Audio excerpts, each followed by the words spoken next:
The Conjuring 3 is chock full of Easter eggs from secret Annabelle and nun connections to classic horror movie tributes and clues to the movie's big twists and reveals. Yippee-ki-yay, movie lovers, I'm Jan, and in this video I'm revealing all the things you might have missed in The Devil Made Me Do It, and explaining how the movie connects to the wider Conjuring universe. Spoilers ahead of course, so take care.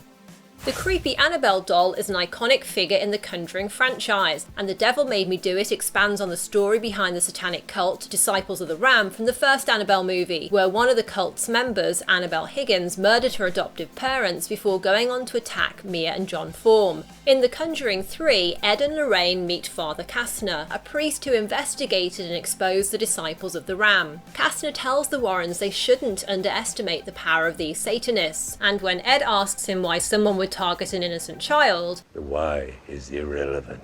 The why is counter to everything that the Satanist stands for. His sole aim is chaos. Echoes what Detective Clarkin told the Forms in Annabelle about what he'd learned about the cult. They did this to prove their devotion of sort of violence for violence sake. While researching the Disciples of the Ram, Kastner collected various occult objects and books, and kept them locked in his basement room, similar to the Warrens' artifact room where they keep the Annabelle doll and many cursed and haunted objects from their investigations. And his answer to Lorraine's suggestion that he should burn all of it, I've thought of that, but I felt it was safer to keep them locked. I like taking guns off the streets. is similar to what Ed said in The Conjuring when we were first introduced to the Warrens' artifact room. Why not just throw them in an incinerator? Well, that would only destroy the vessel. Sometimes it's better to keep the genie in the bottle. It's kind of like keeping guns off the street. And there's another Conjuring Easter egg in The Devil Made Me Do It, as the Perrons, the family from the first movie's haunted house, are name-dropped when the Warrens receive some get-well-soon flowers. Look what the Perron family sent. That was sweet of them. The demon nun Valak was the main antagonist in The Conjuring 2, and although she didn't make a direct appearance in The Devil Made Me Do It, after Arnie's been possessed, there's a creepy little nun figurine in his bedroom at the boarding kennels.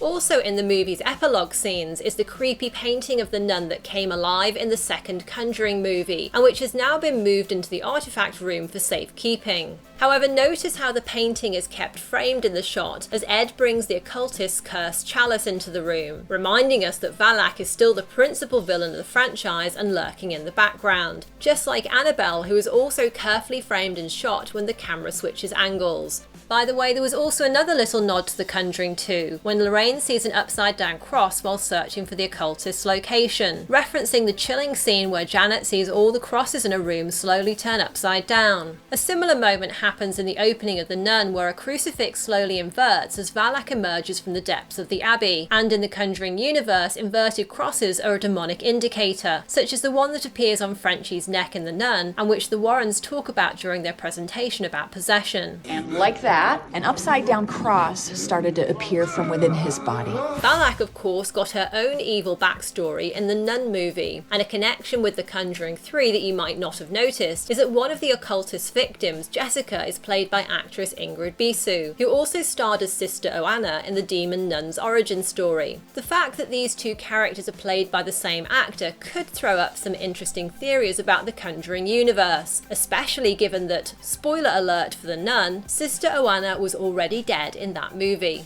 Just before Arnie murders Bruno, take a closer look at the two posters on the wall behind his landlord. First of all, there's Black Sabbath's iconic album cover featuring a mysterious, even maybe witch-like woman, a reference to the occultist who is manipulating Arnie in this very moment. And then there's Ella Fitzgerald's Mac the Knife, the famous song about a legendary criminal, which foreshadows how Arnie is about to pick up a knife and become a notorious killer.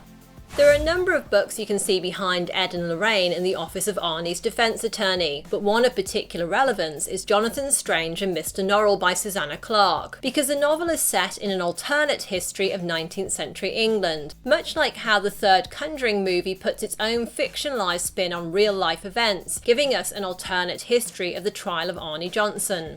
In The Conjuring 3, director Michael Chavez wanted to pay homage to several iconic horror movies. So at the beginning of the film, when Father Gordon arrives in a cab at the Glatzel family home with a hat, coat and briefcase, the mist and black silhouette figure that he forms is a homage to the scene where Father Merrin arrives in The Exorcist.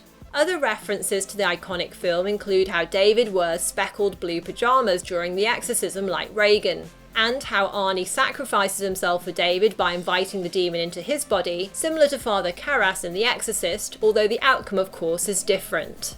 Chavez also says that the figure of Arnie appearing in a window as Father Gordon arrives is a deliberate reference to Janet Leigh seeing Mother in the window when she first arrives at the Bates Motel in Psycho. And the shot of David being showered with blood inside the bathtub may also be a nod to the iconic shower scene in that same film. The waterbed scene in The Devil Made Me Do It is also another deliberate homage by the director to one of the first horror movies he ever saw, A Nightmare on Elm Street 4, The Dream Master. So when David senses a face appearing to him from inside the mattress, it's similar to how Joey in Elm Street 4 sees a model appear to him inside the bed. And the hand bursting out of the mattress to grab David is a nod to how Freddy Krueger jumps out of the waterbed to attack Joey. When Ed is possessed by the occultist while he's searching for Lorraine in the tunnels, the shots of him holding a hammer and dragging his injured leg along are a little hat tip to the showdown at the end of The Shining, where Jack Torrance limps along with an axe and is, like Ed, being influenced by an evil entity. There's an Annabelle Easter egg via the name of the Palmeri funeral home which Ed and Lorraine visit to try and make a connection with the occultist through Jessica's dead body. Palmeri was the name of the Pasadena apartment complex that Mia and John moved to in the first Annabelle. You're the new tenants at the Palmeri, huh? It's also the name of Mary Ellen's crush in Annabelle Comes Home, Bob Palmeri. Bob's got balls. How you doing? There's also a visual shout out to Annabelle Comes Home via the creepy colour wheel that's been added to the Warrens' artifact room. The wheel terrorised Judy Warren in that movie when it manifested the many forms Annabelle has taken in the Conjuring franchise. I like your dolls. Although I prefer previous Conjuring villains like Valak and Bathsheba, the occultist has some interesting paranormal powers such as the ability to manipulate her victims from afar and create optical illusions to trick them into acts they wouldn't do. She made Arnie Johnson think his landlord was some kind of hellish creature attacking him, and also made Ed Warren momentarily think Lorraine was an evil monster.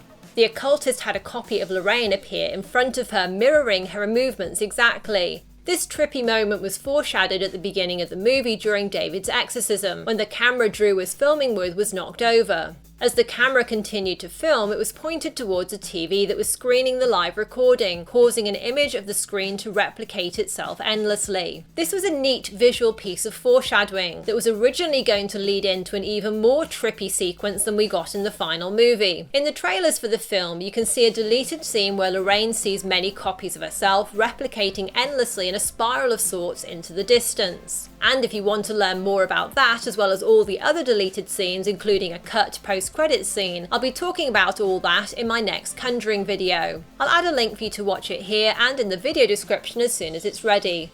So what did you think of The Devil Made Me Do It, and how does it compare to your other favourite movies in this franchise? Let me know in the comments below. If you enjoyed this, leave a thumbs up, and a share is also hugely appreciated.